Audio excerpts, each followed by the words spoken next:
New Year's Eve was her euthanasia day. At exactly 12 midnight, something unimaginable happened. A young black woman lies in a hospital bed, believing this is her final night alive. A billionaire has paid for everything, but he never visits, never calls, never explains why. The clock ticks closer to midnight. She says her last prayers. She's ready to let go. Then, everything stops. The doctor refuses to proceed. Her medical records vanish. Her diagnosis suddenly makes no sense. And the man behind the money finally appears with a truth so shocking it changes everything. She was never dying. Her euthanasia was meant to erase her, because someone dangerous was hunting her. As fireworks explode outside, she's given a new name, a new life, and a terrifying choice. Was this the only way to save her? Or did the lie meant to protect her steal the life she was meant to live? I'd love to know. Where are you watching from? Type it down below, and while you're here, subscribe so you'll always catch the next story. The winter sunlight crept through the frosted hospital windows, casting delicate patterns across Naomi Carter's blanket. She opened her eyes slowly, taking in the familiar sight of her private room, the same four walls that had been her home for the past 2 weeks. The steady beep of monitors provided a rhythmic backdrop to her thoughts. 29 years. It felt both too long and not long enough. Naomi's hand absently traced the cross pendant at her neck, a gift from her mother on her 16th birthday. The metal was warm against her skin, a constant reminder of her faith. A gentle knock interrupted her morning reflection. "Good morning, Miss Carter," said Nancy, the morning shift nurse. Her kind face was framed by silver-streaked hair, and her eyes held that mixture of warmth and sadness that Naomi had grown used to seeing. "I'm here to go over today's schedule with you." Naomi sat up straighter, smoothing her hospital gown. "Thank you, Nancy. I remember it's a full day." "Yes, dear." Nancy consulted her clipboard, though Naomi suspected she knew the schedule by heart. "Dr. Matthews will be here at 10 for your counseling session. Then we have final evaluations at 2, and—" She paused, her voice softening. "The procedure is scheduled for just after midnight. Just after the new year began." Naomi appreciated the symbolism, even if it wasn't intentional. "I understand," she said quietly. After Nancy left, Naomi reached for her Bible on the bedside table. The pages were worn from years of daily readings, with highlighted verses and small notes in the margins. She turned to Psalm 23, her mother's favorite passage. Outside her window, she could see the city preparing for its New Year's celebrations. Work crews were setting up barriers for the evening crowds, and colorful banners fluttered in the winter wind. The sight brought back memories of childhood New Year's Eves, when her mother would make hot chocolate and they'd watch the fireworks from their apartment balcony. Naomi pulled out her writing pad from the drawer. She had saved these letters for last, her final act of gratitude. The first one was for Nancy, who had shown her such kindness these past weeks, who had smuggled in her favorite peppermint tea and brought her extra blankets on cold nights. "Dear Nancy," she wrote, her handwriting careful and measured. "Your compassion has been a light during these dark days. You reminded me that even in our hardest moments, God sends angels to comfort us." The morning passed slowly as Naomi wrote letter after letter. To Dr. Matthews, who had helped her find peace with her decision. To Maria, the evening nurse who would sing hymns with her. To James, the young orderly who always stopped to share stories about his little daughters. Between letters, she closed her eyes and remembered her childhood. The small house with the creaky front porch where she'd grown. Up, her mother's garden, full of zinnias and marigolds. Sunday mornings at church, wearing her best dress and patent leather shoes. The memory of her mother's voice singing old spirituals as she cooked dinner. "The Lord is my shepherd," Naomi whispered, her mother's words echoing in her mind. "I shall not want. From somewhere in the city she heard the test firing of fireworks, sharp pops that made her think of celebrations yet to come, ones she wouldn't see. The sound of laughter drifted up from the street below as people hurried past, wrapped in winter coats and carrying shopping bags full of party supplies. A tear slipped down Naomi's cheek, but she wiped it away quickly. This wasn't a time for sorrow. She had made her peace with God and with her decision. Her sacrifice would mean life for others, and there was beauty in that truth. The winter light was starting to fade when Naomi finished her final letter. This one was different, not addressed to any specific person, but to whoever might find it. In it, she had poured out her hopes, her fears, and most importantly, her gratitude for the life she had been given. She folded the paper carefully, running her fingers along the creases to make them sharp and neat. The distant sound of more test fireworks echoed through the city as she lifted her pillow and placed the letter underneath. Above her, the hospital's heating system hummed softly, and somewhere down the hall she could hear the quiet conversations of the nursing staff changing shifts. Through her window, she could see the first stars appearing in the darkening sky. Soon, those same stars would witness the city's celebration of a new beginning. Naomi touched her cross pendant once more and closed her eyes, letting the peace she had found fill her heart as the city prepared to bid farewell to the old year. The sunset painted her room in soft oranges and pinks, a reminder of God's artistry even in these final hours. She could hear the increasing excitement from the streets below as people began gathering for the evening's festivities. Life was continuing its eternal dance, and soon she would play her own final part in its grand design. The wall clock ticked steadily toward noon as Naomi Carter sat in her hospital bed, watching dust motes dance in the winter sunlight.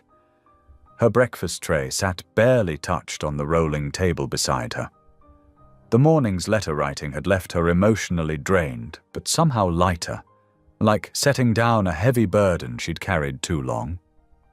A soft knock at the door drew her attention. Dr. Helen Morrows entered, her white coat pristine and her silver-streaked hair pulled back in a neat bun. She carried Naomi's chart and wore the same professionally neutral expression she always did. "Good afternoon, Miss Carter," Dr. Morrows said, pulling up a chair. "How are you feeling today?" Naomi managed a small smile. "I'm at peace, Doctor. As much as anyone can be, I suppose." Dr. Morrows nodded, flipping through the chart pages. "Your vital signs have been stable. The morning labs came back within expected ranges." She looked up, meeting Naomi's eyes. "I want to reassure you again that everything is medically confirmed. We've run every test multiple times. The legal framework is absolutely sound." Naomi's hands twisted in her lap, fingers working at a loose thread on her blanket. "I understand that part, Dr. Morrows, but what I still don't understand is why someone would—" She paused, gathering her thoughts. "Why would a stranger pay for all of this? The private room, the specialists, everything, and never once visit or want to meet me?" The doctor's expression flickered briefly before settling back into its professional mask. "The benefactor has been very clear about maintaining anonymity, Miss Carter. As I've explained before, he has his reasons for wanting to remain uninvolved beyond providing financial support. But surely you've met him," Naomi pressed. "You must know something about why he's doing this?" Dr. Morrows straightened some papers that didn't need straightening. "I'm afraid I can't discuss any details about the arrangements. Patient confidentiality works both ways in this situation." Naomi sighed, letting her head rest back against the pillows. The same answers she always got: polite, practiced, and completely unsatisfying. After Dr. Morrows left, Naomi picked at her lunch, chicken soup and crackers she couldn't taste. The food here was good. She knew that objectively, but everything had lost its flavor weeks ago. The afternoon brought another visitor, Reverend Thomas Ellery, the hospital chaplain. His weathered face creased into a kind smile as he entered, his presence bringing a sense of calm to the sterile room. "Naomi," he said warmly, settling into the chair by her bed. "I thought we might talk, if you're feeling up to it." She nodded gratefully. The Reverend had become a steady source of comfort over the past months, his gentle wisdom helping her navigate the spiritual questions that came with her situation. "I've been thinking a lot about fear today," she admitted. "Not fear of what's coming. I've made my peace with that. But fear that I haven't done enough with the time I had, that I haven't forgiven enough or loved enough." Reverend Ellery listened thoughtfully, his hands folded in his lap. "Fear is natural, Naomi. Even Jesus experienced fear in the Garden of Gethsemane. But remember what Scripture tells us about perfect love casting out fear." "I know," Naomi said softly. "And I do feel God's love. It's just, there are moments when I wonder if I'm doing the right thing, if this is really His plan." The Reverend leaned forward slightly. "Tell me more about that." "Sometimes I think about my mother," Naomi continued, her voice catching. "How hard she worked to raise me on her own, how much she sacrificed. And I wonder if I'm letting her down somehow. Your mother raised you to be compassionate and faithful," Reverend Ellery reminded her. "Those qualities are shining through even now, in how you're handling this situation with such grace." They talked for nearly an hour, exploring questions of faith, purpose, and forgiveness. The Reverend's presence helped Naomi articulate fears she'd been holding inside, and his gentle responses reminded her of the bigger picture beyond her immediate circumstances. As the afternoon waned, fat snowflakes began drifting past her window. Reverend Ellery had gone, leaving Naomi alone with her thoughts and the hypnotic dance of the falling snow. The city outside was preparing for New Year's Eve celebrations. She could see colored lights being strung in the distance, hear the occasional burst of an early firework. Naomi pressed her palm against the cool window glass, watching her breath fog the pain. "Dear Lord," she whispered, "grant me peace in these final hours. Help me trust in your plan, even when I don't understand it. And please," she paused, her throat tight, "please help those I'm leaving behind to find peace too." The snow continued to fall silently beyond the glass, each flake catching the fading light before joining its fellows in the growing blanket of white below. Naomi stayed there, watching, as afternoon shadows lengthened across her room and the city began to glow with holiday lights. The soft hum of wheels against linoleum echoed through the hallway as two nurses carefully guided Naomi's bed towards the quieter wing of St. Michael's Hospital. The evening sky outside had turned a deep purple, and through the windows she could see the city lights twinkling like earthbound stars. "We've made it as nice as we could, Ms. Carter," whispered Nancy, the older nurse with silver-streaked hair. She gestured to the hallway ahead, where strands of warm white lights had been carefully draped along the walls. The soft glow reminded Naomi of fireflies on summer evenings back home. The other nurse, Marcus, added, softly, "Some of us thought it might help to have a little brightness." His voice cracked slightly, and he quickly busied himself with adjusting her IV line. Naomi felt her heart swell with gratitude. Even here, in this place of endings, people found ways to share kindness. The lights cast gentle shadows that danced across the walls as they wheeled her into room 412, her final destination. "Would you like help changing into the gown?" Nancy asked, holding up the folded white hospital garment. "I can manage," Naomi replied, her voice steady despite the tremor in her hands. "But thank you, Nancy, for everything." Once alone, Naomi slowly changed into the gown. The fabric felt thin against her skin, and she couldn't help but think how strange it was that something so simple would be her last outfit. She caught a glimpse of herself in the bathroom mirror.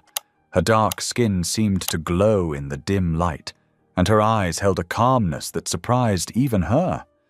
A distant boom made her jump, slightly. Through her window, she could see bursts of color as the city tested its New Year's Eve fireworks display. Each flash illuminated her room in brief, brilliant moments of red, gold, and blue. God works in mysterious ways, she murmured to herself, settling back into the bed. Here she was, watching practice fireworks for a celebration she wouldn't see completed, yet somehow feeling at peace with it all. The sound of laughter drifted up from the street below. A group of young people walked past the hospital, their joy evident in their voices as they headed toward downtown for the evening's festivities. Naomi closed her eyes and listened, remembering her own New Year's celebrations, dancing with friends, counting down the seconds, sharing hopeful hugs as the clock struck midnight. This year her countdown meant something very different. A gentle knock at the door interrupted her thoughts. "Come in," she called out. Marcus entered with a warm blanket. "Thought you might like this," he said, carefully draping it over her legs. "The temperature drops a bit in this wing at night." "That's so thoughtful." Naomi smiled, running her fingers over the soft fabric. "You all have been too kind to me. Just doing what's right," he replied, adjusting her pillow. "Can I get you anything else? Some water, maybe?" Naomi shook her head. "I'm okay, really." After Marcus left, she found herself studying the ceiling, counting the tiny dots in the acoustic tiles. The methodical task helped quiet her mind as the minutes ticked by. Outside her room, she could hear the subtle sounds of the hospital at night, the soft squeak of rubber-soled shoes, the distant ding of an elevator, the muted conversations of the night staff. More fireworks exploded in the distance, and Naomi turned her head to watch. Each burst seemed to paint a story across the sky.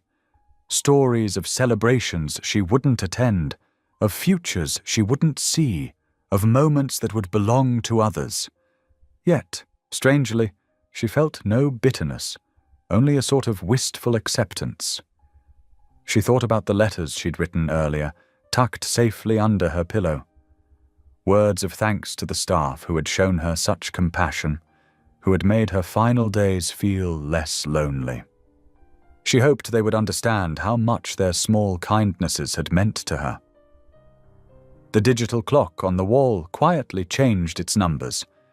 10:47 p.m. Naomi adjusted her position slightly, making herself comfortable against the crisp hospital sheets. Her hand smoothed over the blanket Marcus had brought, finding comfort in its warmth. The soft glow of the hallway lights filtered under her door, creating a gentle pathway of light across her room's floor. She lay back, her head sinking into the pillow, and took a deep breath.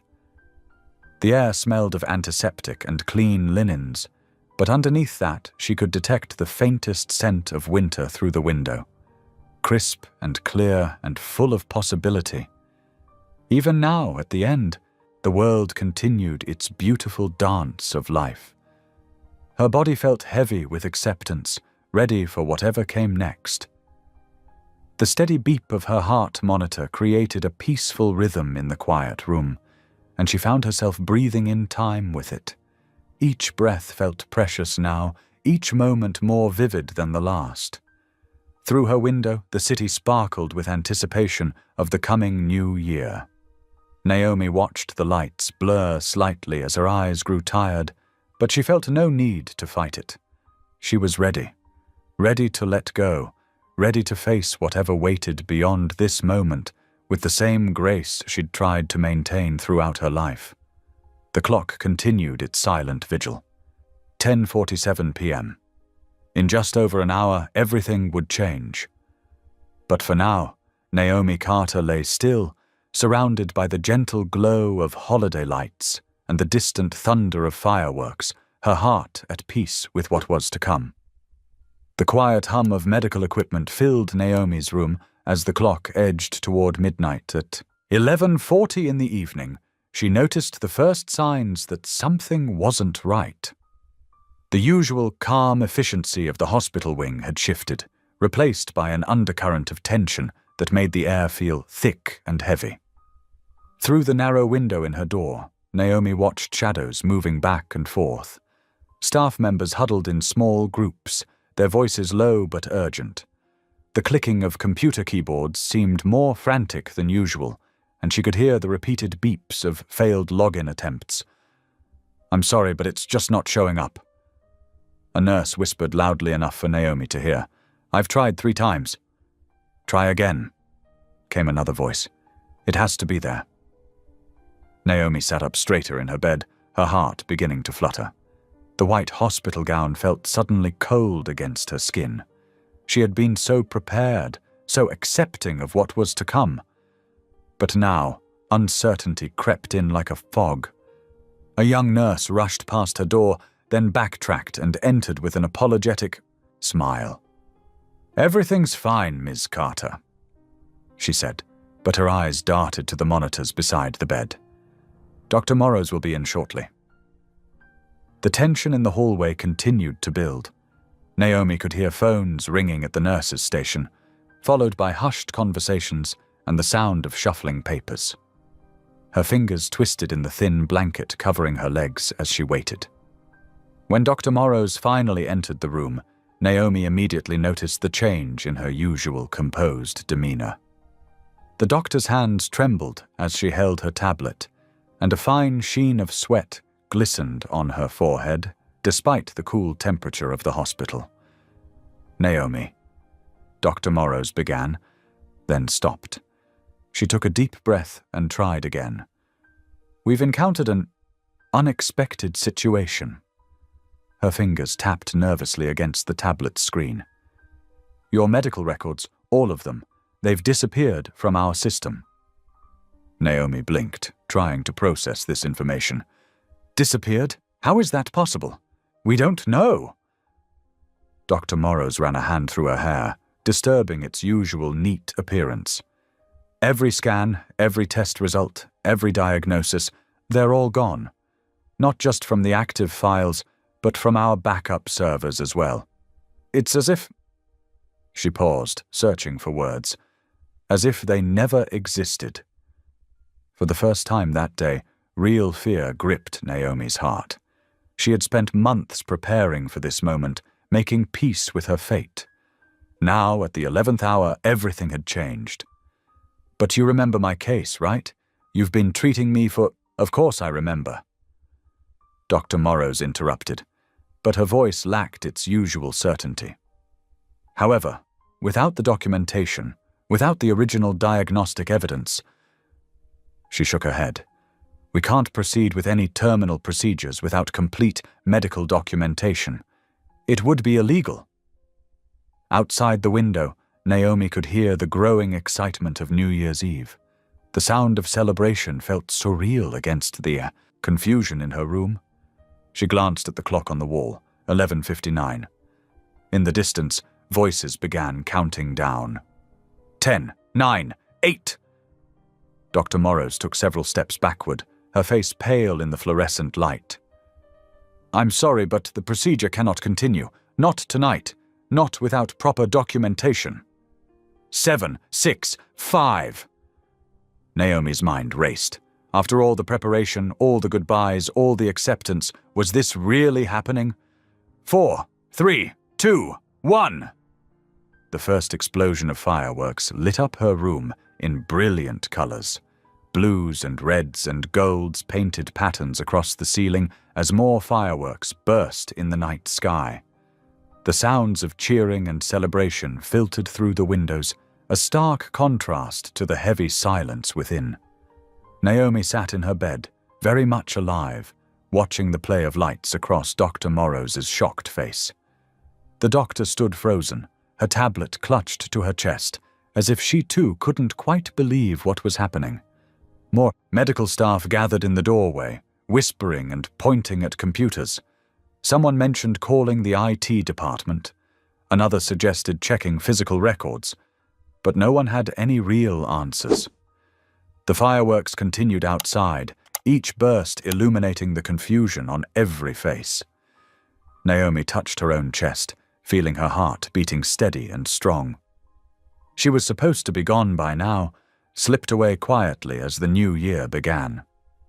Instead, she sat in a strange limbo, watching celebration lights paint the walls of a room she never expected to see again. Dr. Morrows finally found her voice. "I need to make some calls," she said, her professional mask slipping back into place despite her obvious distress. "Try to rest, Naomi. We'll figure this out in the morning." But as the doctor hurried from the room, Naomi could see the uncertainty in every step. Whatever was happening, whatever had caused this impossible situation, no one had any explanations. The carefully planned ending to her story had vanished as completely as her medical records. The night stretched on, filled with the sound of fireworks and distant celebration. Naomi remained awake, watching the colors dance across her room, feeling each breath move through her body. She was alive, and no one could tell her why she shouldn't be. The harsh fluorescent lights of the hospital corridor seemed unnaturally bright as two security guards appeared at Naomi's doorway. Their faces were professionally neutral, but their stance was alert, protective. Through her window, fireworks continued to paint the night sky in bursts of red and gold, a stark contrast to the tension filling her room. "Ms. Carter," one guard said softly, "we need to move you now." Dr. Morrows stood nearby, her usual confidence replaced by visible uncertainty. She nodded at the nurse, who began unlocking Naomi's bed wheels. The movement was gentle but deliberate, like everything else in this surreal moment. "What's happening?" Naomi asked, her voice barely above a whisper. No one answered. They wheeled her not towards the procedure room where she had expected to spend her final moments, but in the opposite direction.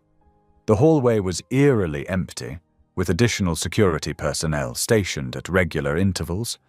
Naomi clutched her thin hospital blanket, her heart racing despite her attempts to remain calm. The bed came to a stop outside a door marked Executive Conference Suite. It felt wrong somehow, too corporate, too alive for what was supposed to be her last night. A nurse helped her into a wheelchair, and Naomi realized her hands were shaking. Inside, the conference room had been transformed. The long table was pushed aside, replaced by comfortable medical chairs and monitoring equipment. But what caught Naomi's attention was the man standing by the window, his silhouette sharp against the continuing firework display. He turned as she entered, and Naomi found herself looking at a face she'd seen countless times on magazine covers and news broadcasts. Elias Rowan, the tech billionaire whose innovations had revolutionized cybersecurity. He was taller in person than she'd expected, with intense dark eyes that seemed to carry the weight of too many secrets. "Ms. Carter," he said, his voice controlled but not unkind. "I owe you an explanation." Naomi's throat felt dry. "You're the anonymous benefactor?" "Yes." He moved closer, choosing a chair near where the nurse had positioned her wheelchair. "Everything that's happened, your diagnosis, the planned procedure, the disappeared records, I'm responsible for all of it." The words didn't make sense at first. Naomi's mind struggled to connect them into meaning. "Responsible? I don't understand." Elias leaned forward, his elbows resting on his knees. His expensive suit looked slightly rumpled, as if he'd been wearing it too long. "Ms. Carter, Naomi, what I'm about to tell you will be difficult to hear, but you deserve the truth." He paused, meeting her eyes directly. "You were never terminal." The room seemed to tilt. Naomi gripped the arms of her wheelchair. "What?" The diagnosis was fabricated. The medical records, the tests, the entire process. It was an elaborate construction designed to create a legal death, not to end your life, but to erase your identity. Naomi felt as if all the air had been sucked from the room. Her vision blurred at the edges. But why? Because people are hunting you, Elias said quietly. People who would harm you to get what they believe you possess. Something you inherited without knowing. Something connected to actions I took years ago. Through the fog of shock, Naomi heard herself ask, what could I possibly have that anyone would want? Genetic access codes. Elias explained, his voice tight with what sounded like guilt. Early in my career, I exposed a criminal syndicate that had embedded bio-encrypted data in human DNA. Your mother was unknowingly involved in their research. The codes passed to you. They're part of who you are, literally written in your cells. Naomi's head was spinning. She thought of her mother, who had passed away 5 years ago, taking so many secrets with her. All this time, the treatments, the care, the preparation for tonight, was to protect you. Elias finished. To give you a new life, away from those who would exploit you. The procedure was never meant to end your life, Naomi. It was meant to help you disappear. The weight of truth crashed over her like a wave. Months of acceptance, of making peace with death, of saying goodbye to life. All of it built on lies. Her chest felt too tight, her breathing too shallow. The room began to spin. You let me believe I was dying, she whispered, the words coming out broken. You let me prepare for death. It was the only way to ensure your safety, Elias said, but his voice seemed to come from very far away. To make everyone, including those hunting you, believe you were gone. Naomi saw black spots dancing at the edges of her vision. She was vaguely aware of Dr. Morrow's rushing forward, of monitors beeping, of Elias's face swimming before her. Then darkness took her, and she slumped forward in the wheelchair as the truth finally proved too much to bear. The last thing she heard was Elias's voice, urgent and filled with concern. Get the medical team in here now. Then even that faded away, leaving her floating in a void where nothing made sense anymore, where death had become life and truth had become fiction, and everything she thought she knew had shattered into 1,000 glittering pieces, like the fireworks still exploding in the night sky outside. The pristine conference suite felt sterile and cold as Naomi struggled to process what she'd just heard. Her fingers gripped the armrests of her wheelchair, knuckles white against the metal. The man before her, Elias Rowan, stood with perfect posture near the floor-to-ceiling windows, his silhouette sharp against the city's celebratory fireworks display. You had no right, Naomi whispered, her voice trembling. No right at all. Elias turned to face her, his expression carefully controlled. I understand your anger. Do you? Naomi's voice cracked. I spent months preparing to die. I wrote goodbye letters. I made peace with God. And you're telling me it was all… What, a show?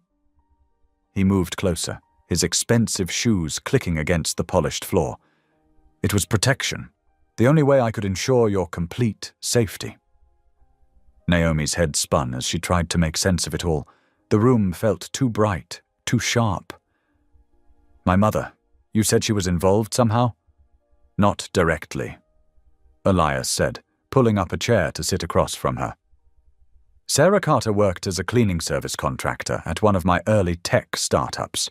She had no idea, but during a routine medical screening, she was accidentally exposed to an experimental biomarker, a biological identification code we were developing for secure banking. Tears welled in Naomi's eyes at the mention of her mother's name. She died of cancer when I was 16. The biomarker had nothing to do with her illness, Elias quickly assured her, but it became part of her DNA, and subsequently yours. Think of it like an encrypted password, written in living cells. Naomi pressed her hands to her temples. This sounds insane. The syndicate I exposed, they were using my technology for money laundering, human trafficking, worse things I'm still uncovering.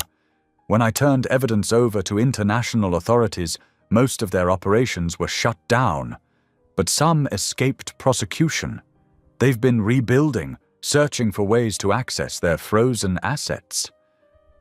He leaned forward, his voice dropping. Assets that can only be unlocked with specific biological codes, codes that you carry. The weight of understanding settled over Naomi like a heavy blanket. So, all those tests, the mysterious illness. Carefully orchestrated, Elias admitted. The doctors, the staff, most believed exactly what you did. Only Dr. Morrows knew the full truth. We needed your documented death to be absolutely convincing. Because these people would keep hunting me otherwise? Naomi's voice held a bitter edge. They're already hunting you. There have been 3 infiltration attempts at this hospital in the past month alone. My security team intercepted them all. Naomi closed her eyes, remembering odd moments, new orderlies she'd never seen again, maintenance workers in restricted areas. The chaplain? Reverend Ellery? Real chaplain, unaware of the situation. Your spiritual counseling was genuine. I wouldn't manipulate that. A harsh laugh escaped her. How considerate of you. She opened her eyes, fixing him with an intense stare. Do you have any idea what it's like to prepare for death? To settle every account, say every goodbye, make peace with leaving this world? For the first time, Elias's composed facade cracked slightly. No, he said quietly. I don't. I gave away my things. I closed my bank accounts. I told my friends not to mourn too long. Her voice rose with each statement. I prayed for hours, asking God to welcome me home, and you sat back and watched it all, knowing it was a lie. To save your life, he insisted. It wasn't your life to save, Naomi shouted, surprising herself with the force of her anger. You played God with my existence. You let me believe I was dying because it was convenient for your plans. Would you have preferred I let them find you? Elias's calm cracked further. They would have taken you, extracted what they needed, and disposed of you. Your death wouldn't have been peaceful then. Naomi felt sick. The fluorescent lights seemed to buzz louder, the room spinning slightly. I need air. Elias pressed a button on the wall, and Dr. Morrows entered immediately. Take her to the garden terrace, he instructed. It's secured. As Dr. Morrows wheeled her towards the door, Naomi spoke without turning. When the sun comes up, I want to leave.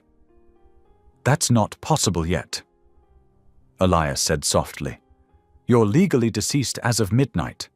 We need time to establish your new identity, arrange secure transport. No. Naomi's voice was steel. You've controlled enough of my life. I need time alone, real alone, to think, to pray, to figure out who I am now that everything I thought I knew was a lie. Naomi, you owe me that much. She cut him off. If you have any humanity in you at all, you owe me time to grieve the life you just stole from me. The silence stretched between them as the first pale light of dawn began to creep into the sky. Finally, Elias spoke. 24 hours, with a security detail outside whatever room you choose. After that, we have to move. The syndicate will notice the procedure didn't happen. They'll come looking. Naomi didn't acknowledge his words as Dr. Morrows wheeled her out. The doctor tried to speak several times as they moved through the quiet halls. But Naomi remained silent. Her mind was a storm of emotions. Anger, betrayal, relief, fear, grief. Everything she'd processed about dying now had to be unprocessed. Every goodbye she'd said now felt hollow. The garden terrace was small but peaceful, enclosed in bulletproof glass with delicate white lights strung overhead. Dr. Morrows helped her to a cushioned bench, then stepped back uncertainly. "I'll be just inside if you need anything," the doctor said softly. Naomi didn't respond. She watched the sky lighten degree by degree, feeling the weight of her restored life pressing down on her shoulders. She was alive, but at what cost? Her autonomy had been stripped away, her choices made by others, her very identity erased without her consent. As the sun finally crested the horizon, Naomi bowed her head and began to pray. Not the peaceful prayers of acceptance she'd offered yesterday, but raw, honest prayers of confusion and hurt. She needed guidance now more than ever. She needed to understand why God had allowed this path and how to walk it with grace when all she felt was anger. The morning light grew stronger, warming her face through the glass. She was alive. Against all expectations, against her own acceptance, she was alive. Now she had to figure out what that meant, not on Elias Rowan's terms, but on her own. The January sun climbed higher, casting sharp rectangles of light across the conference room floor. Naomi sat rigid in her chair, her hospital gown replaced with borrowed scrubs that felt too big, too foreign.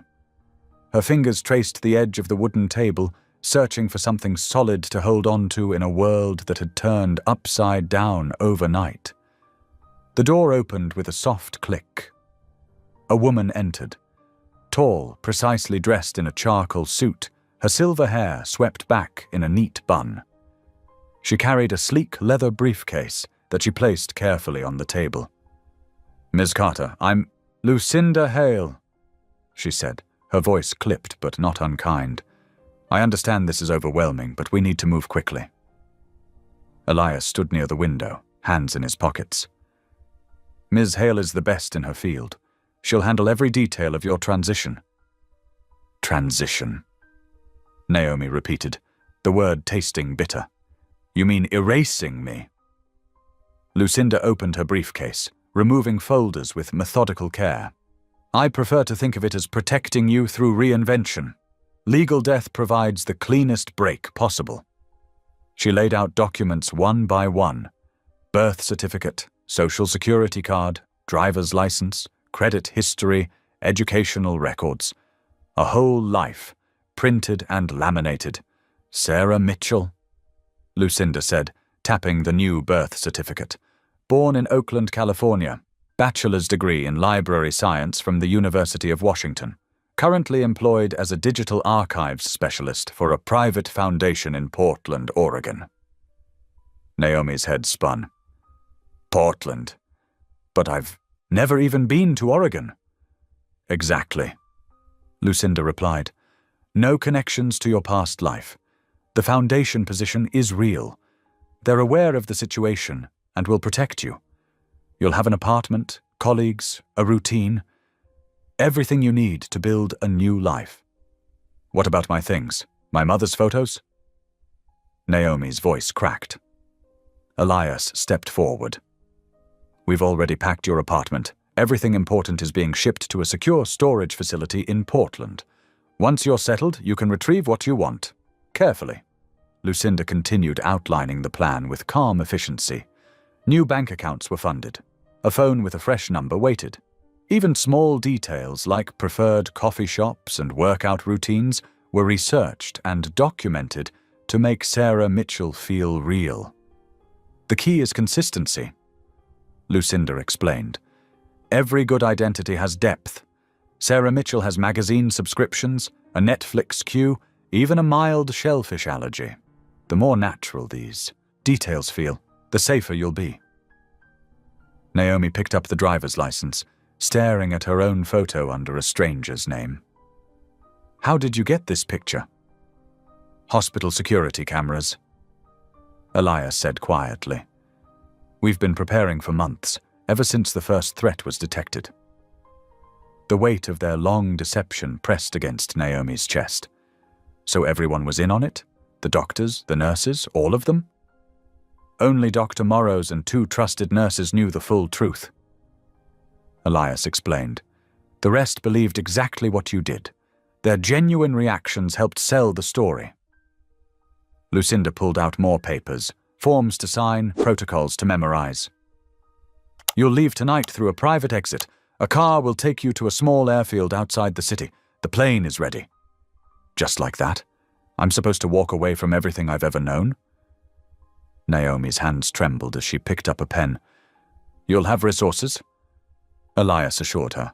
The foundation position pays well, and I've established a trust to cover any additional needs. But after today, we won't have direct contact.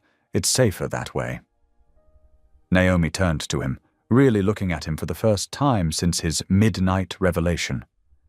His face showed the strain of sleepless nights, of choices that weighed heavy. Why did you do all this? She asked. You could have just let them find me. Because your mother helped expose that corruption, even if she never knew it, he said softly.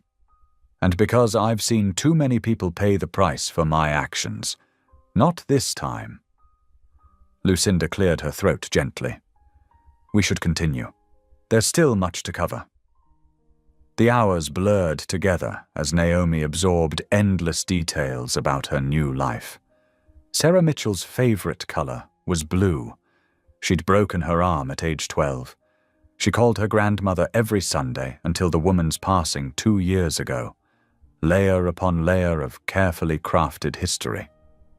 As afternoon faded toward evening, Lucinda gathered the signed documents. Get some rest, she advised. I'll return at 8 o'clock to begin the extraction process. Alone again, Naomi held up her new driver's license. Sarah Mitchell looked back at her.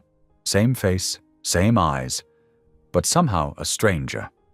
Her real death certificate would be filed tomorrow, marking the official end of Naomi Carter. She thought of her mother, gone 3 years now, never knowing the secrets in their blood. She thought of her own carefully planned goodbyes, the letters tucked under her hospital pillow. All those gentle lies leading to this moment of harsh truth. The sun was setting, painting the conference room walls in shades of orange and pink. Naomi placed the license back on the table, next to the stack of documents that would become her life. Sarah Mitchell. Sarah Mitchell. She repeated the name silently, trying to make it feel like hers. It didn't. Not yet. Maybe not ever. But it would keep her alive. And right now, that had to be enough. The afternoon sun streamed through the hospital window, casting long shadows across the floor as Naomi Carter stood on her own 2 feet for the first time in what felt like forever. Her legs trembled slightly, but they held firm. She gripped the IV pole less for support and more for the comfort of something familiar. Would you like help getting your things together? The nurse asked kindly, holding out a small bag containing toiletries. Naomi shook her head. No, thank you. I need to do this myself. Her voice was stronger than she expected. Each step toward the private bathroom felt like a victory, a reminder that her body was very much alive, despite everything she'd believed. The bathroom mirror reflected a stranger, her face thinner than she remembered, but her eyes bright with new life. The hot water of the shower felt like a blessing on her skin. She watched rivulets cascade down her arms, marveling at the simple sensation. The hospital-provided soap smelled of lavender, and she breathed it in deeply, letting the steam clear her mind. Dressing took longer than it should have. The simple act of pulling on soft cotton pants and a sweater felt foreign after months in hospital gowns. But the clothes were hers, real clothes, not meant for dying in.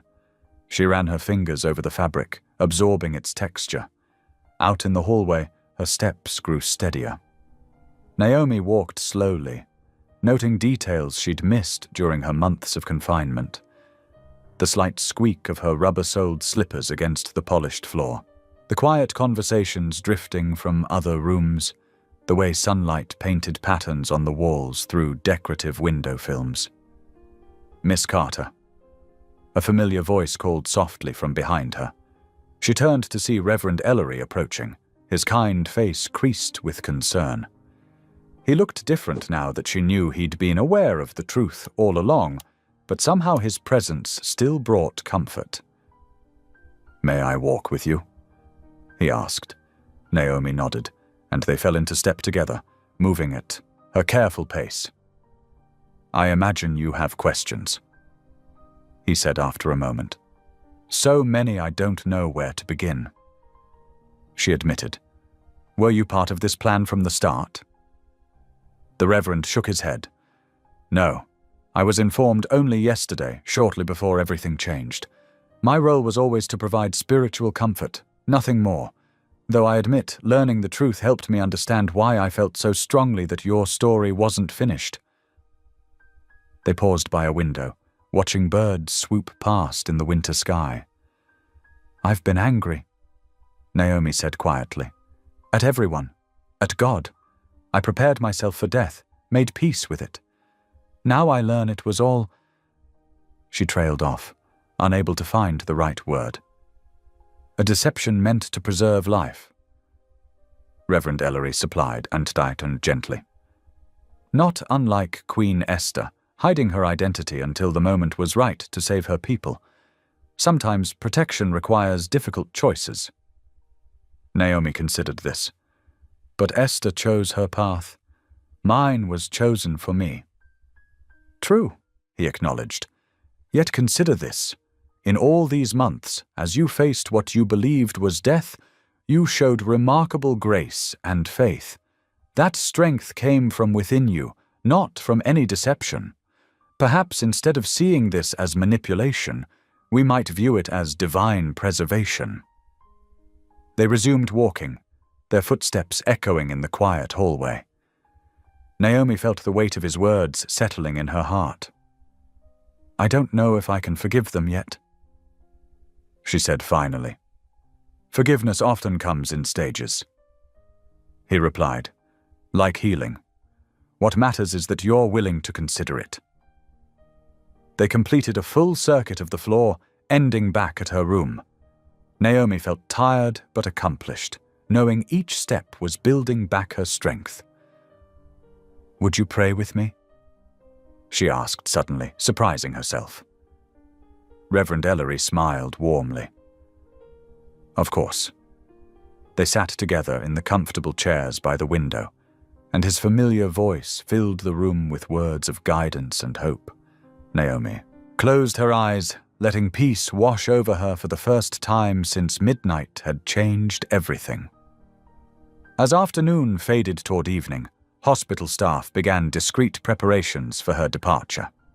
A nurse brought in a wheelchair, standard protocol for all departing patients, she explained with a meaningful look. Dark clothes were provided, practical and unremarkable. Someone checked the hallway schedules, ensuring minimal staff presence for the night shift. Naomi watched it all with a strange detachment, as if observing a play being staged around her. Her few personal belongings had been packed away in a plain duffel bag. The letters she'd written, thinking they were goodbyes, had been carefully destroyed. Every trace of Naomi Carter was being systematically erased. She stood at the window, watching the sky darken and city lights blink to life. Somewhere out there was her new life, waiting to begin. Trust still felt like a distant shore, but perhaps Reverend Ellery was right. Survival itself was a kind of miracle, regardless of how it came about. The night nurse appeared with evening medications, normal protocols being maintained for appearance's sake. As she checked Naomi's vitals one last time, her gentle efficiency felt like a final gift of normalcy before everything changed. "The car will be ready in 3 hours," the nurse whispered, adjusting Naomi's blanket. "Try to rest until then." Naomi nodded, grateful for the small kindnesses that had carried her through these months, even if they had been part of a greater deception. She settled back in her bed, feeling the strength in her body, a body that was very much alive and healing, not failing as she'd believed. The smell of her clean hair, the soft texture of her new clothes, the steady beat of her heart. Every sensation reminded her that she was present, alive, surviving.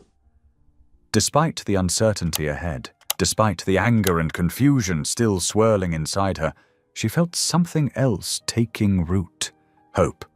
The evening shadows stretched long across the hospital parking lot as Naomi stepped through the secured exit. Her feet, clad in new boots provided by Lucinda, felt strange against the pavement after months of hospital slippers. The winter air bit at her cheeks, reminding her she was truly alive. A black SUV with tinted windows idled nearby, its exhaust creating clouds in the cold night. Aaliyah stood beside the vehicle, his tall frame tense as he scanned the surroundings. He opened the rear door for her without a word. Naomi hesitated.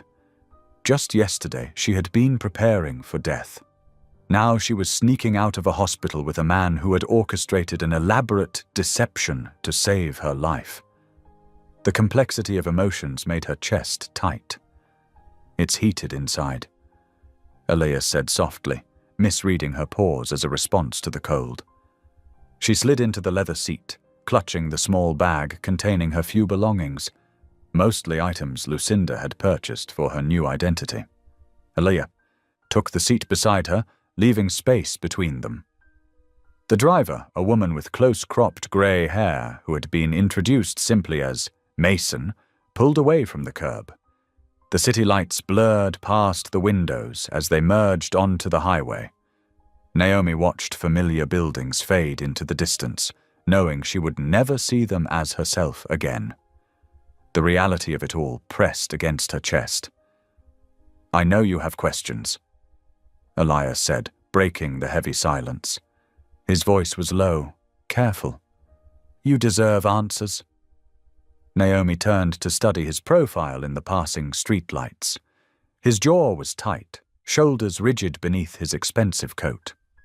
She had spent hours imagining her mysterious benefactor, but the real man seemed weighted by burdens she was only beginning to understand. "Why did you choose to live this way?" she asked. "Always alone, always watching from a distance?" Elias's hands flexed in his lap. "After I exposed the syndicate, I saw what they did to people who helped me. Good people. Families." He swallowed hard. "I learned that my presence in anyone's life was a liability. Distance became safer." "That sounds lonely," Naomi said quietly. "Loneliness is better than guilt."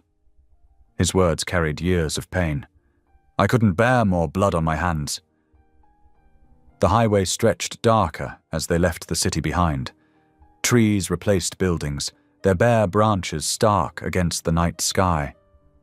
Naomi thought about her mother, wondering if she had known any of this, the codes in her blood, the danger she had unknowingly passed to her daughter. "When did you first learn about me?" Naomi asked. "About what my mother carried?" 3 years ago. Regular security sweeps flagged unusual activity around your medical records. When I dug deeper, I found the genetic markers." He paused. "I've been watching over you since then, making sure you were protected." 3 years, Naomi whispered. "All those anonymous gifts, the paid bills when I was struggling." She shook her head. "I thought they were from my mother's life insurance. I wanted to help without putting you at risk, but when they finally traced the markers to you, a clean death was the only way to make you truly disappear." His voice roughened.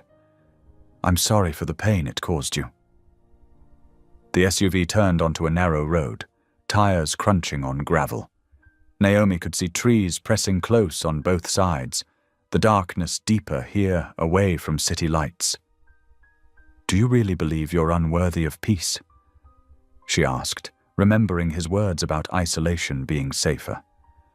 "That helping people means you have to suffer." Elias was quiet for so long she thought he wouldn't answer. When he finally spoke, his voice was barely audible. "Peace feels like betrayal, like I'm forgetting the cost others paid.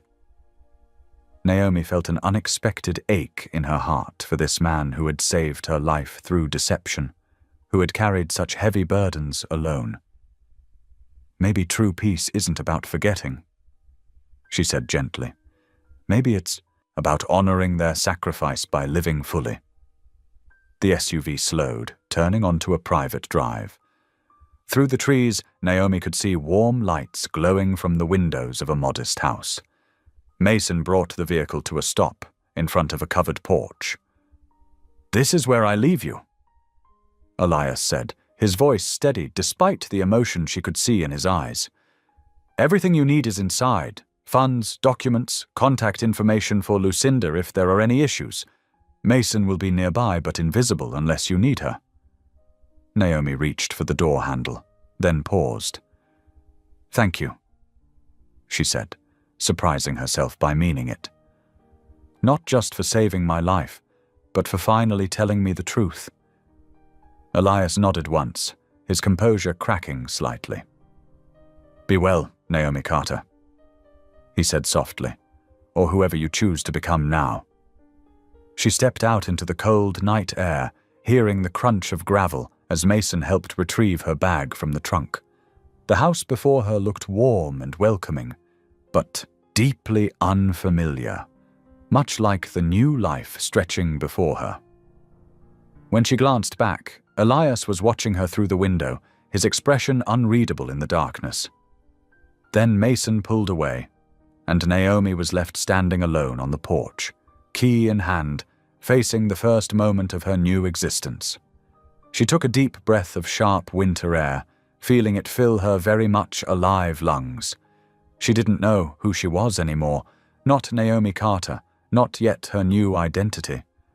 But she was here, breathing, with a future stretching unexpectedly before her. For tonight, that would have to be enough. The morning sun filtered through gauzy curtains Naomi had never seen before, casting unfamiliar shadows across the hardwood floor. She lay still for several moments, her fingers tracing the soft cotton sheets that weren't hospital-issued, reminding herself that this was real. She was alive. Different, but alive. A gentle knock at the door drew her attention. "Come in," she called, sitting up in bed. A woman with warm brown eyes and silver-streaked hair entered, carrying a tray with coffee and toast. "Good morning," she said with a genuine smile. "I'm Miriam Cross, your relocation counselor. I thought we might start with breakfast." Naomi appreciated the normalcy of the gesture, even as her heart ached at how abnormal everything else felt. "Thank you," she said, accepting the mug of coffee. "It smells wonderful." Miriam settled into a chair by the window. "I know this is overwhelming," she said, her voice steady and calm. "We'll take it one step at a time. Today is about learning the basics of your new life, practical things that will help you feel more grounded." They spent the morning going through documents, Miriam explaining the carefully constructed background story that would become Naomi's truth. "You grew up in Minneapolis," Miriam explained, spreading out papers on the kitchen table. "Your parents passed away 5 years ago in a car accident. You worked as a librarian before deciding to relocate for a fresh start."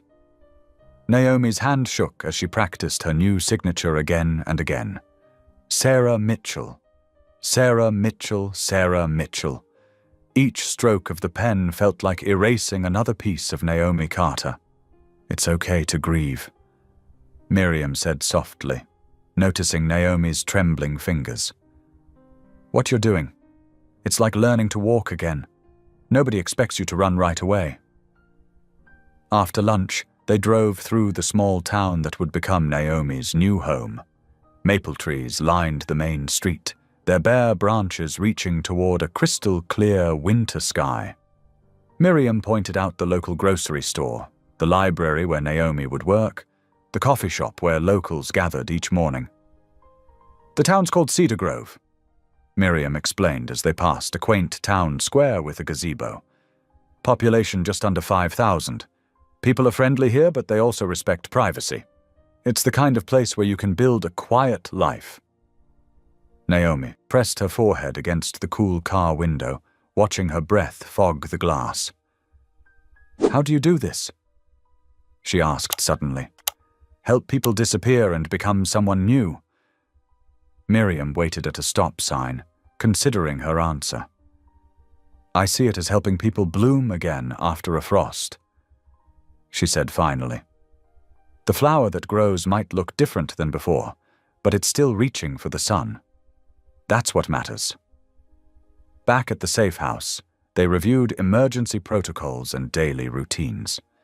Naomi memorized new phone numbers, learned the names of her fictional former colleagues, studied photos of the house that would become her home next week. "What if I slip up?" Naomi whispered, the fear that had been building all day finally spilling out. "What if I forget and use my real name, or answer someone who calls out, 'Naomi'?" Miriam reached across the table and squeezed her hand. "Then we practice more. We adjust. You're not alone in this, Sarah." She used the new name deliberately, helping Naomi acclimate to its sound. As afternoon faded toward evening, Miriam gathered her things. "Tomorrow we'll work more on your background story, but for now, just rest. Let yourself feel whatever you're feeling." When Miriam left, Naomi found herself drawn to the front porch. She settled onto the wooden swing, pulling a blanket around her shoulders against the January chill. The sun was setting, painting the sky in strokes of pink and gold that reminded her of her mother's watercolor paintings. Tears came then, quiet but steady, for the woman she had been. For Naomi Carter, who loved Earl Grey tea and collected vintage postcards. For the daughter who had inherited her mother's laugh and, unknowingly, so much more. For the life she had planned and the one that had been planned for her instead. But as the sun sank lower, casting long shadows across the snow-dusted lawn, Naomi felt something else stirring beneath her grief, determination. She might have to live carefully, but she would live fully. She would make this second chance mean something. A cardinal landed on the porch railing, its red feathers brilliant against the winter landscape. Naomi watched it hop along the rail, fearless and bright. She thought about what Miriam had said about flowers blooming after frost, about reaching for the sun no matter what. "Hello," she whispered to the bird, testing out words that felt both foreign and familiar. "I'm Sarah Mitchell." The name still felt strange on her tongue, but less impossible than it had that morning. She would learn to wear it like a second skin, would fill it with new memories and meanings. The cardinal tilted its head, studying her with one dark eye before taking flight. Naomi, now Sarah, watched it disappear into the gathering dusk, a flash of color against the darkening sky. She stayed on the porch until the first stars appeared, tiny points of light in the vast expanse above. She might not be able to choose the circumstances that brought her here, but she could choose what to do with them. She would build a life that honored both who she had been and who she could become. Safe, yes, but also meaningful. Different, but not diminished.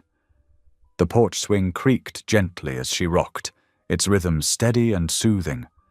Tomorrow would bring more practice, more details to memorize, more pieces of her new identity to absorb.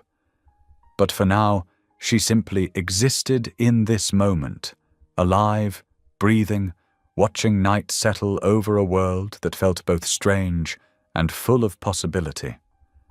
Sunlight streamed through the kitchen window of Naomi's modest rental house as she stirred honey into her morning tea. 3 weeks had passed since her arrival in the small town of Pine Grove, and she was slowly finding her rhythm in this new life. The kitchen clock ticked steadily at 8:15 as she went through her morning routine. Her new name still felt strange when she whispered it to herself. Sarah Mitchell. She touched the simple silver cross necklace at her throat, one of the few possessions she'd been allowed to keep from her old life. The local outreach center had become her sanctuary. Every Tuesday and Thursday morning, she helped sort donated clothes and pack food boxes for families in need. The work was simple but meaningful, allowing her to feel useful while maintaining the low profile Miriam had advised. Just be present, Miriam had told her during their weekly check-in.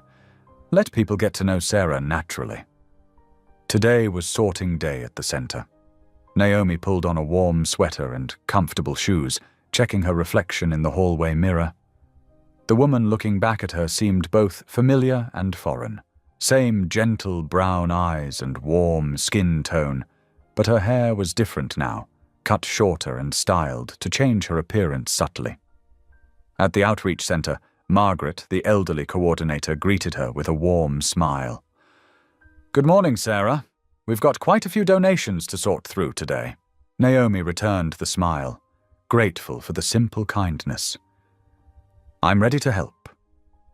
They worked quietly together, sorting winter coats and blankets. The repetitive motion of folding and organizing brought a peaceful rhythm to her morning. Other volunteers drifted in and out, and Naomi exchanged pleasant but careful conversation, never revealing too much about herself. "Such a blessing having you here," Margaret commented, placing a neatly folded sweater in a box. "You have such a gentle way with people who come in for help." Naomi felt a flutter of warmth in her chest.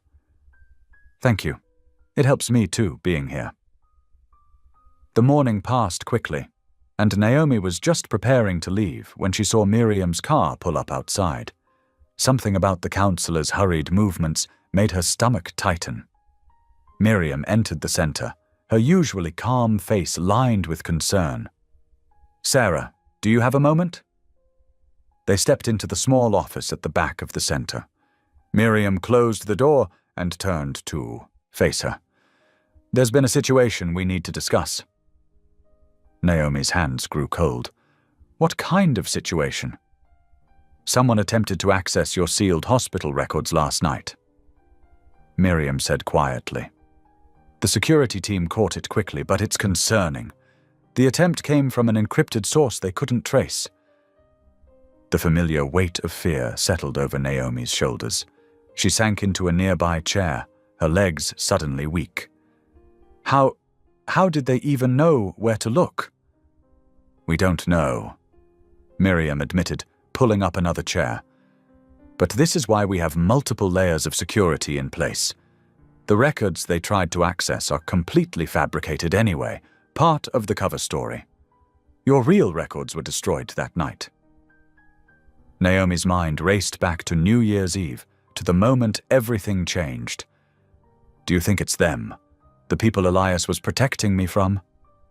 "It's possible," Miriam said carefully. "But we shouldn't jump to conclusions. The important thing is that you're safe. The security team is monitoring everything closely." But Naomi barely heard the reassurance.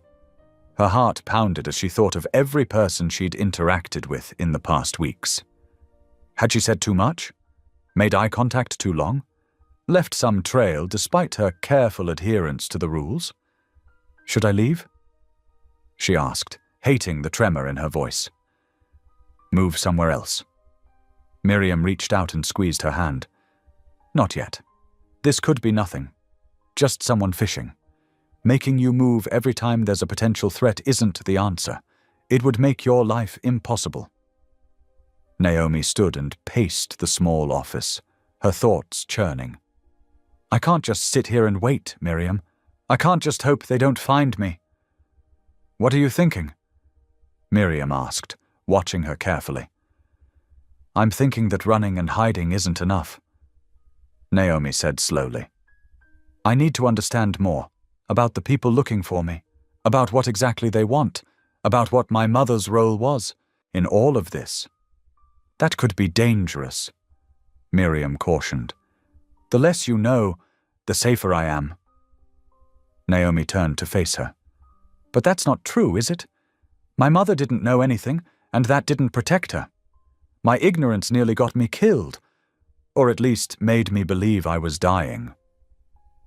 She stopped at the window, watching volunteers unload boxes from a delivery truck. Normal people doing normal things, while her world tilted on its axis again. I can't live like this, she said quietly. Jumping at shadows, always wondering if today is the day they find me. I need to do something. Miriam was silent for a long moment. What exactly are you proposing? I don't know yet, Naomi admitted. But I can't remain passive anymore. There has to be a way to resolve this, really resolve it, not just hide from it. She turned back to Miriam, her voice stronger now. Will you help me? Miriam studied her face, then nodded slowly.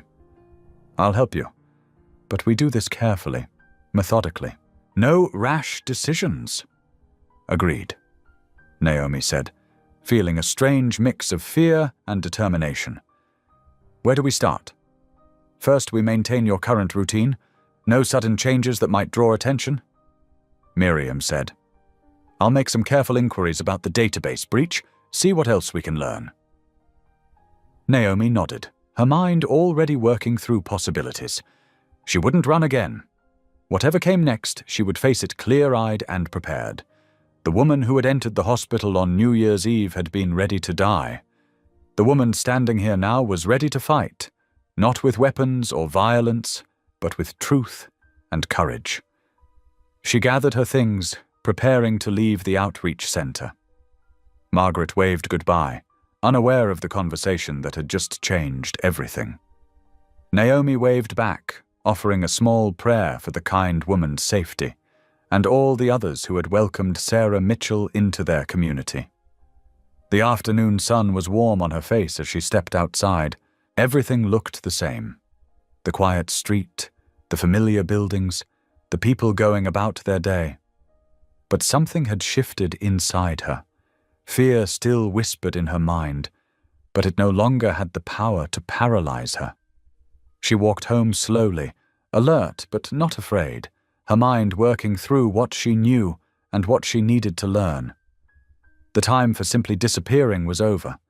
Now she needed to become visible in a different way, not as a target, but as someone who could finally take control of her own story. The morning sun cast long shadows across Naomi's small kitchen table as she stared at her laptop screen. Her fingers hovered over the keyboard, trembling slightly. After 3 weeks of peaceful routine in her new life, fear had crept back in like an unwelcome guest. The news about the hospital data breach wouldn't leave her mind. I can't keep running, she whispered to herself, drawing in a deep breath. I won't live in fear forever. Naomi opened the secure email program Miriam had given her for emergencies only. The interface was stark and simple, just a black screen with green text. She began typing, Mr. Rowan, I need the whole truth, not just pieces, not just what you think I should know. All of it. N. Her finger lingered over the send button for several seconds before she pressed it. The message disappeared into the encrypted network with a soft whoosh sound. Naomi got up and paced her small living room, counting her steps. 1 circuit, 2 circuits, 3. A sharp ping made her jump. The response was immediate. Tonight, 8 p.m., the coffee shop 2 blocks from you. Come alone. E. Naomi's heart raced. She hadn't expected him to be so close, monitoring the channel himself. The hours crawled by as she tried to focus on normal tasks, watering her new plants, organizing her bookshelf, preparing a simple lunch she couldn't eat. By 7:30, she could wait no longer. The evening air was crisp as she walked the familiar streets to Bean there. Done that. The cozy coffee shop she'd noticed, but never entered. Through the window, she could see Elias already seated in a back corner, his laptop open like any other professional working late. He wore casual clothes instead of his usual suit, but his posture was still rigid with tension. The bell above the door chimed as she entered.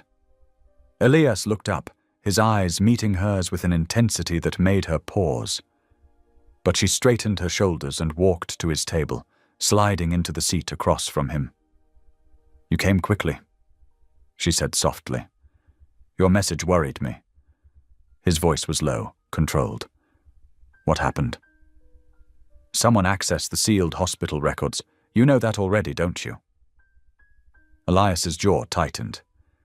"Yes, we detected the breach almost immediately." "We?" Naomi leaned forward.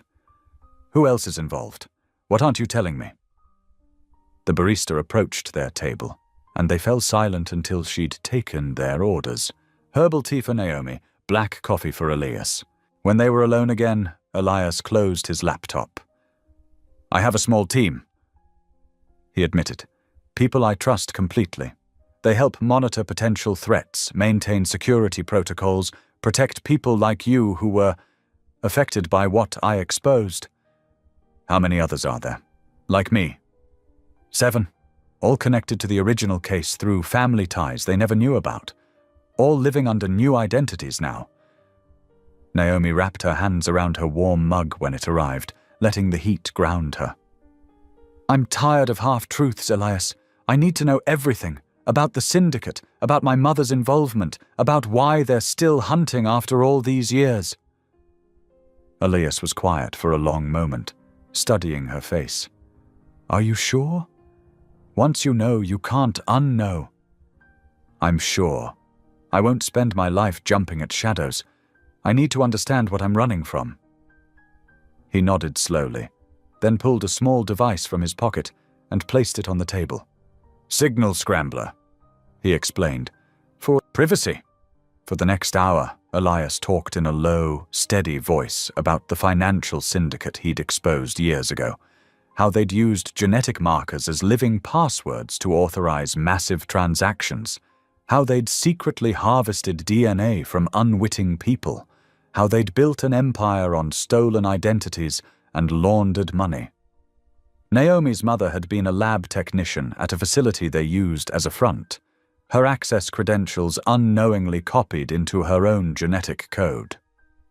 "When I brought down their network," Elias explained, "I thought it was over, but some of them escaped prosecution. They've been rebuilding, slowly and carefully. They need the original genetic keys to access certain hidden accounts. That's why you're still in danger." Naomi absorbed this, her tea growing cold and forgotten. "So faking my death, giving me a new identity, it's just buying time." "It was meant to be a permanent solution. But you're right, they're getting bolder, testing defenses. The hospital breach proves that." "Then we need to stop hiding." Naomi's voice was firm. "We need to expose everything, all of it in the light of day, no more secrets." Elias shook his head. "It's too dangerous. I have evidence that could destroy what's left of their organization, but releasing it would put everyone at risk. You, the other relocated families, my team. Keeping secrets is what gives them power," Naomi insisted. "Trust me, I know. I've lived with secrets my whole life. My mother never told me who my father was. The doctors never told me the truth about my condition. You never told me why I really needed to disappear. Every secret was meant to protect me, but they all just made me more vulnerable." She reached across the table and touched his hand. Elias startled at the contact, but didn't pull away. "We do this legally," she continued. "We take your evidence to the authorities. We put everything on record. We stand in the truth and let justice work the way it's supposed to. It's not that simple." "Yes, it is." Naomi's eyes were bright with conviction. "Complicated plans, layers of deception. That's their way of operating. We need to be different. Better." Elias was quiet for a long time, his coffee forgotten. Finally, he looked up at her, with something like wonder in his expression. "You're not what I expected," he said softly. "What did you expect? Someone who needed protecting. Instead, you're—" He trailed off, searching for words. "Someone who wants to fight back, she finished. Not alone, with help, with truth, with the law on our side. Will you help me? Elias looked down at where her hand still rested on his, then back at her face. Slowly, he nodded. I have a secure server with everything documented. Transaction records, DNA databases, names of operatives still at large. It would take time to organize it all, make it prosecution ready. Then let's get started. Naomi sat back, feeling stronger than she had in months. No more running, no more hiding. We face this together, in the light. Together, Elias agreed, and for the first time since she'd met him, his shoulders relaxed slightly. He pulled out his phone and began typing rapidly. I'll contact my team, start the process. It will take a few days to prepare everything properly. I can wait a few more days? Naomi said. I've learned patience, if nothing else, from all this. As they finalized their plans, the coffee shop began closing around them. Outside, stars were appearing in the clear night sky, no longer hiding places for Naomi, but points of light showing the way forward. The morning sun filtered through the safe house windows as Naomi sat at her kitchen table, surrounded by stacks of legal documents. Her hands trembled slightly as she signed another affidavit, using her birth name for the first time in weeks. The familiar curves of each letter felt both strange and comforting. Elias stood nearby, his laptop open to a secure connection with their legal team. Are you sure about this? He asked softly. Once we start, there's no going back. Naomi took a deep breath, steadying her hand. I'm tired of hiding, she said. My mother never knew what she carried inside her. I won't let that silence continue. Over the next few days, their plan took shape with careful precision. Federal prosecutors worked quietly, building cases from the evidence Elias had protected. Naomi's testimony was recorded in secure locations, her words painting a picture of how far the syndicate's reach had extended, forcing an innocent woman to fake her own death just to survive. Your story matters, the lead prosecutor told her, after a particularly long session. It shows the human cost of their actions. People understand that. Weeks passed in a blur of preparation. Naomi watched from the safe house as pieces fell into place. Security teams monitored every movement around her location. Encrypted phones buzzed with updates. Each day brought new progress, new tension, new hope. The first arrests happened on a Tuesday morning. Naomi watched the news coverage, her heart pounding as familiar names scrolled across the screen. Financial executives, board members, people who had helped bury the truth years ago. They're focusing on the money trail first, Elias explained, pointing to the headlines. Your mother's genetic markers were part of their security system. When I exposed their initial crimes, those markers became a liability they needed to eliminate. Naomi nodded, remembering the weight of those months in the hospital, believing she was dying. All because they couldn't risk what was in my DNA being traced back to them. The investigation expanded rapidly. More arrests followed. Each day brought new revelations as the syndicate's carefully constructed walls crumbled. Former members turned on each other, offering testimony in exchange for leniency. In the safe house, Naomi watched it all unfold on television. Her hands shook less now when she signed documents. Her voice grew stronger in recorded depositions. The fear that had lived in her chest for so long began to loosen its grip. The prosecutors say we're near the end, Elias told her one evening, 3 weeks into the investigation. The last key players are being brought in. Naomi stood at the window, watching the sunset paint the sky in shades of pink and gold. I still can't believe it's really happening, she whispered. The final phase came swiftly. Early one morning, Miriam arrived with breaking news. The syndicate's remaining leadership had been arrested overnight. The evidence was overwhelming. There would be no deals, no escape routes. "It's over," Miriam said simply, showing Naomi the official confirmation on her tablet. "They can't hurt you anymore. You're free." Naomi sank into a chair, tears sliding down her cheeks. Years of corruption, months of fear, weeks of careful planning, all of it ending with a few simple words on a screen. The relief felt almost too big to hold. "What happens now?" she asked, wiping her eyes. "Now you live," Elias answered. "Really live, without looking over your shoulder, without hiding who you are." Naomi watched more news coverage throughout the day, each report confirming what she already knew. The syndicate had finally collapsed under the weight of truth. Their power was gone. Their threats were empty. That evening she sat on the safe house porch, breathing in the cool air. Her phone buzzed with a message from the prosecution team, the final confirmation she'd been waiting for.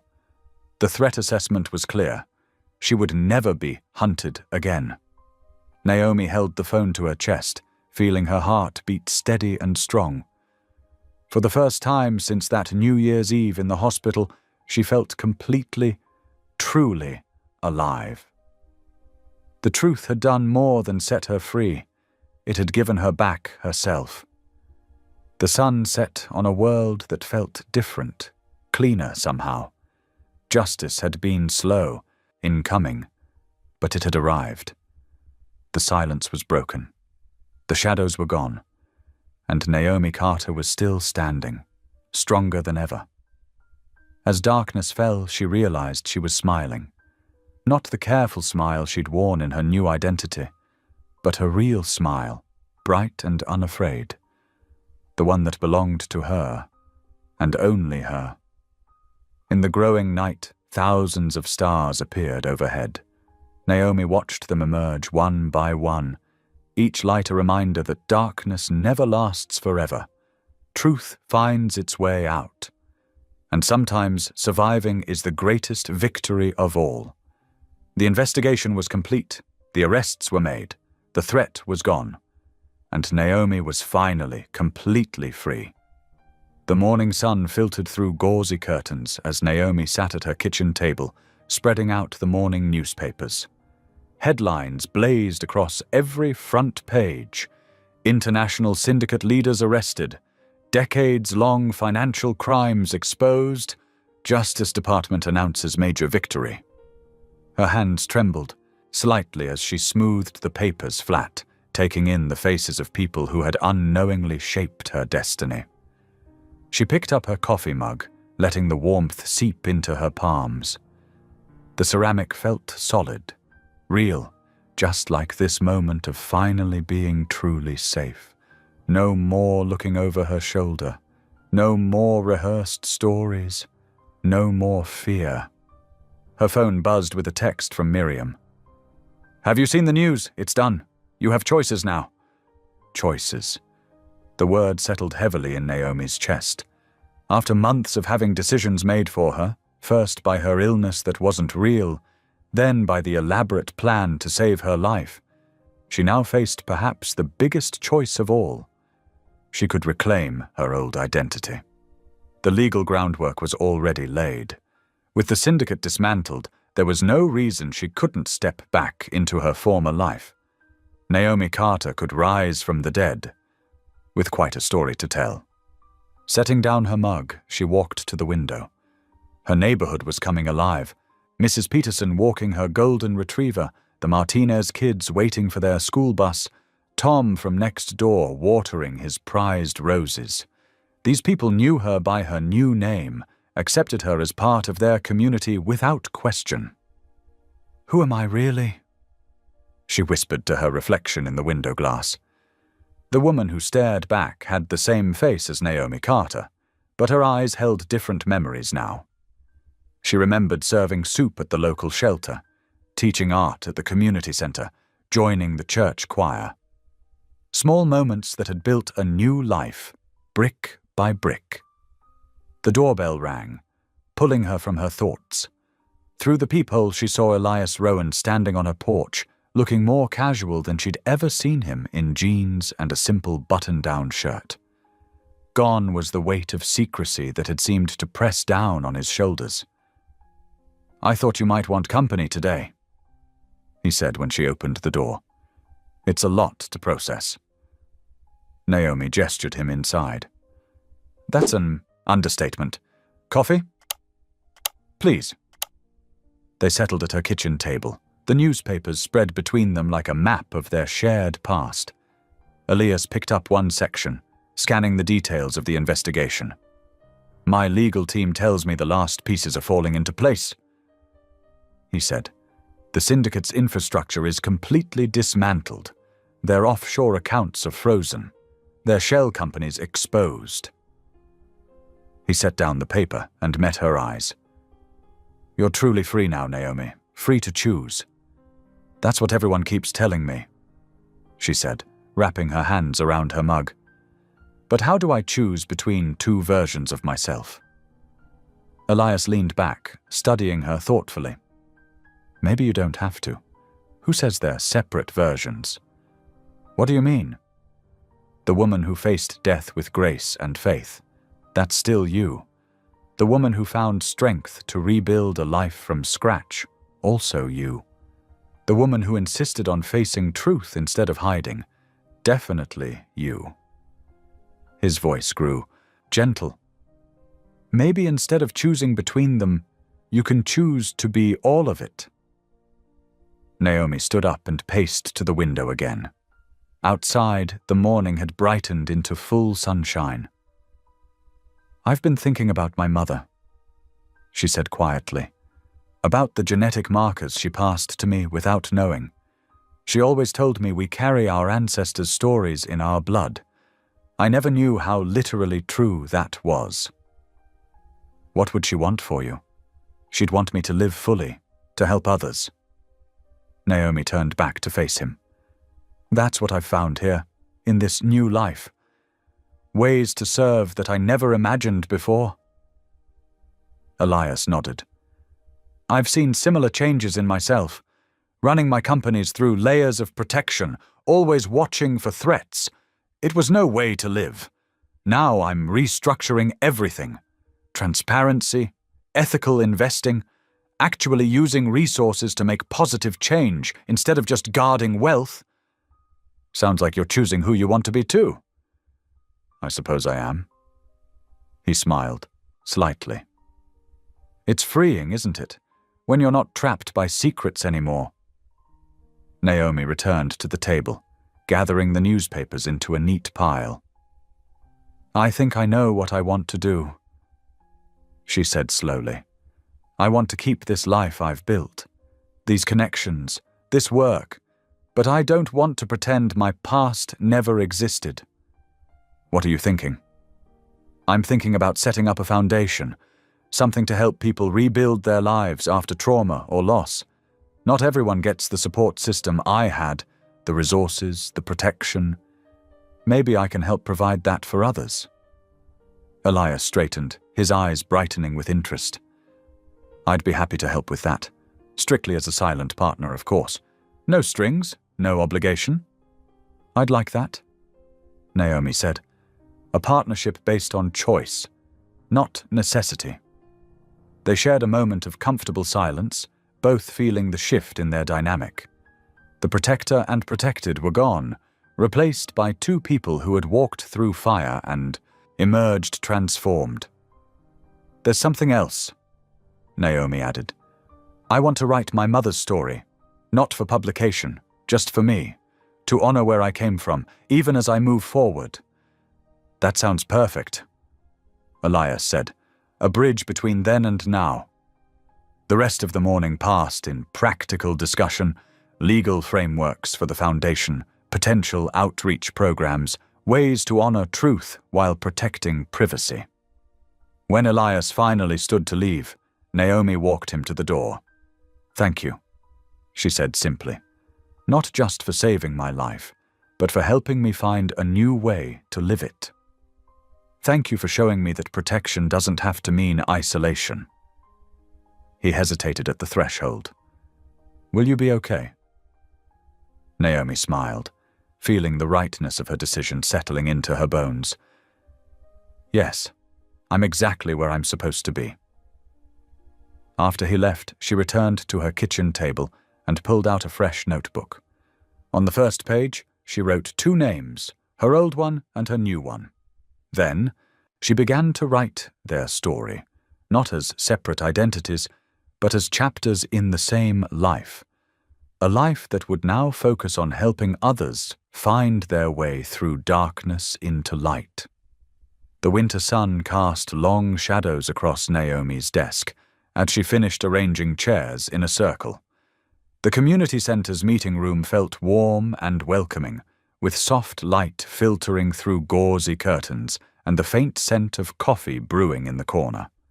She checked her watch, 6:30 p.m. on December 31st, exactly 1 year since everything changed. "Need any help with those?" asked Maria, one of the regular volunteers, poking her head through the doorway. "I've got it, thanks." Naomi straightened the last chair and stepped back, surveying the space. "Hard to believe it's been a year." Maria nodded knowingly. "Since you started here?" "Since everything." Naomi smiled, keeping the deeper truth to herself. The center knew her as Grace Thomas, a soft-spoken woman who'd overcome personal trauma to help others. They didn't need to know she'd once been someone else entirely. The evening support group filtered in gradually, faces both familiar and new. A young man who'd lost everything to addiction. An elderly woman rebuilding after financial fraud took her retirement. A teenager aging out of foster care. Each carried their own story of system failure, of falling through society's cracks. "Welcome, everyone," Naomi began, settling into her usual chair. "Tonight's special because it's New Year's Eve, a time when we often reflect on endings and beginnings." She took a deep breath, feeling the weight of memory. "Last New Year's Eve, I thought my story was ending. Instead, I found a new chapter."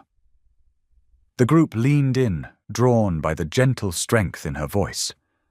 She'd learned to share pieces of her truth without compromising her safety, focusing on universal themes of loss, rebirth, and finding purpose through pain. Later, after the meeting ended and good nights were exchanged, Naomi lingered in her office. The wall clock showed 10:47 p.m., the same time last year she'd been lying in a hospital bed, prepared to die.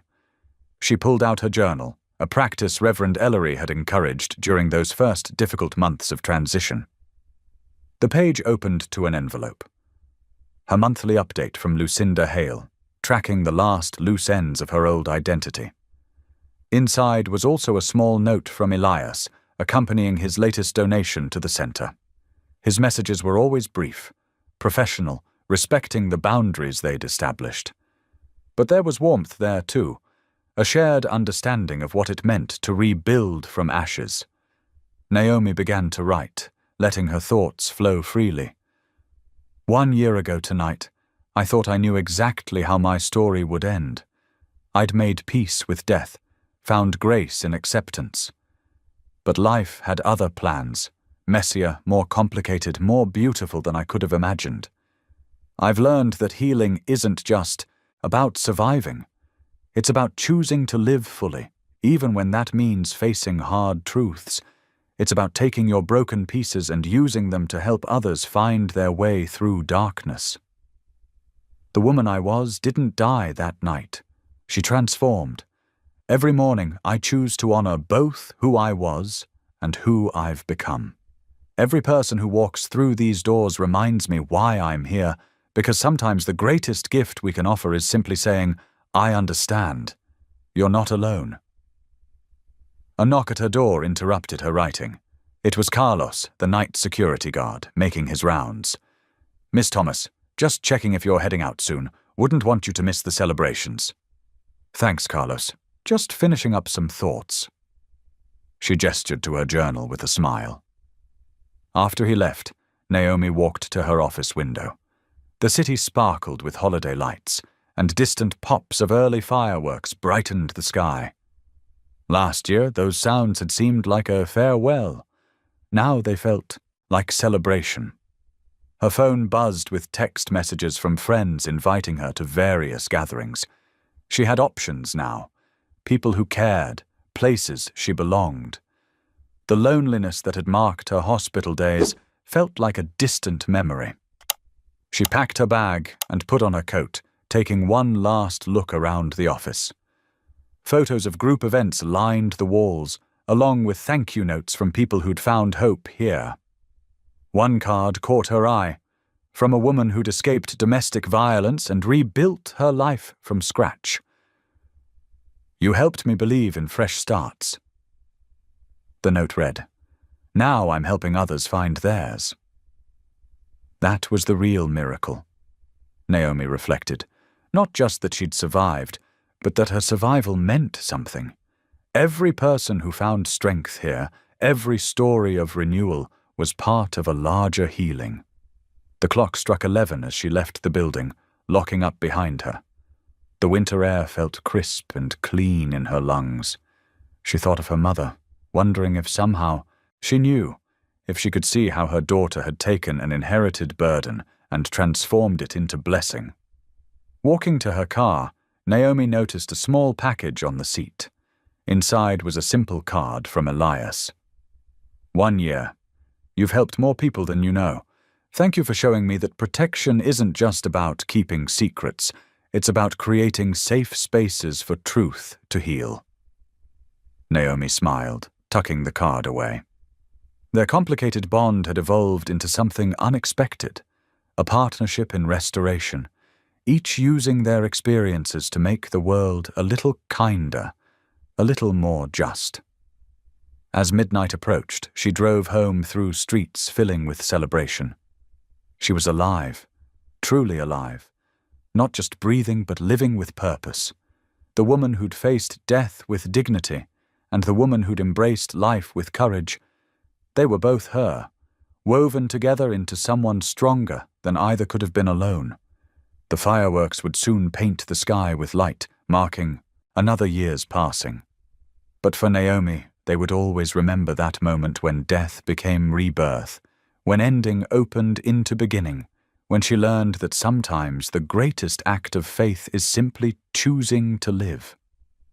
The crisp December air wrapped around Naomi as she stood on the rooftop garden of her community center.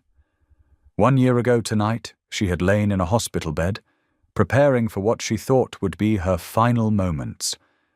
Now she watched the city prepare for its New Year's celebration, strings of lights twinkling against the darkening sky like earth-bound stars. The garden had become her sanctuary over the past year. Even in winter, the raised beds held hardy plants and evergreens, their branches dusted with fresh snow. The space perfectly blended her old life with her new one, a place where healing happened naturally, without force or pretense. Naomi pulled her wool coat tighter and breathed in deeply, savoring the sharp winter air. Her breath formed little, clouds that drifted upward into the night. Below she could hear the happy chatter of people gathering for the center's New Year's Eve celebration. These were her people now, not because of any false identity or careful construction, but because she had chosen them, and they had chosen her. "Miss Grace!" a small voice called out, using her new name. 10-year-old Maya appeared at the rooftop door, her round face glowing with excitement. "Everyone's asking for you downstairs. We're about to start the countdown." Naomi smiled warmly. "Tell them I'll be right there, sweetheart. Just taking a moment to think." Maya nodded knowingly beyond her years. "Like when we do our quiet time in group?" She attended the children's support sessions Naomi led twice a week. "Exactly like that," Naomi replied. "Sometimes we need to pause and remember how far we've come." After Maya disappeared back down the stairs, Naomi turned her gaze to the hospital building visible in the distance. Its windows glowed steadily against the night sky, a lighthouse of sorts. She no longer saw it as a place of ending, but as the beginning of her true purpose. The support groups she led had grown beyond her initial vision. What started as informal gatherings for people rebuilding their lives had blossomed into structured programs offering hope and practical help. Some participants were starting over after personal disasters, others healing from systemic injustice. All of them found strength in sharing their stories, just as she shared carefully edited versions of her own. A distant pop announced the start of early fireworks. Red and gold sparks painted the sky, reminding her of that midnight 1 year ago, when everything changed. She thought of Elias Rowan, who had kept his word about maintaining distance while supporting her work. His monthly donations arrived quietly, funding programs that helped others find their way back to life.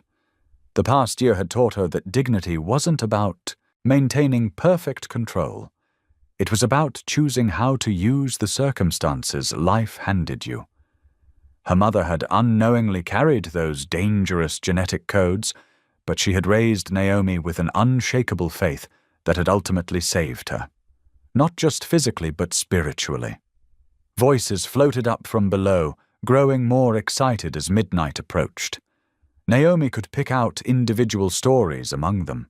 The former addict who now counseled others, the refugee family building a new home, the elderly widow who found purpose teaching art to troubled teens. Their lives had become interwoven with hers in ways that felt both ordinary and sacred. She reached into her pocket and touched the small notebook she always carried. Its pages held the names of everyone who passed through the center's programs, a testament to lives redirected rather than ended. Some names had check marks beside them, marking milestones of progress. Others had stars, indicating those who had returned as volunteers or mentors. The city's main fireworks display began in earnest now, brilliant bursts of color reflecting off the snow. Each explosion sent vibrations through the air that Naomi could feel in her chest. So different from the sterile silence of that hospital room a year ago. She was acutely aware of her beating heart, her breathing, the way her feet felt firmly planted on the rooftop. "Thank you," she whispered, her words carried away by the winter wind. It wasn't the desperate prayer of last year, but one of profound gratitude. She thanked God not just for her survival, but for showing her that purpose could grow from deception, that truth could heal what lies had wounded. More voices called from below, her staff, her friends, her chosen family. They were waiting to welcome the new year together, just as they had supported each other through the old one. Naomi took one last look at the glittering city, at the life she had built from the ashes of her old one. The smile that spread across her face came naturally now, no longer weighted by fear or doubt. She was exactly where she needed to be, doing exactly what she was meant to do. Her life hadn't ended in that hospital room. It had cracked open like a seed, breaking apart so something new could grow. As the final minute of the year approached, Naomi turned towards the door. The warmth and light from below beckoned her, and she moved toward it with sure steps. She belonged here, in this moment, in this place, in this purpose. Her story hadn't been about survival after all. It had been about finding the courage to truly live. Midnight struck, and fireworks painted the sky in a cascade of light. Naomi joined her community below, embracing the new year with a heart full of gratitude and a spirit grounded in unshakable faith. She had learned the deepest truth of all, that sometimes what looks like an ending is really just the beginning of something far more beautiful than we could have imagined. Thanks for watching. If any part of this story lingered with you, consider subscribing. I'll be here again tomorrow, sharing another tale that speaks to the soul.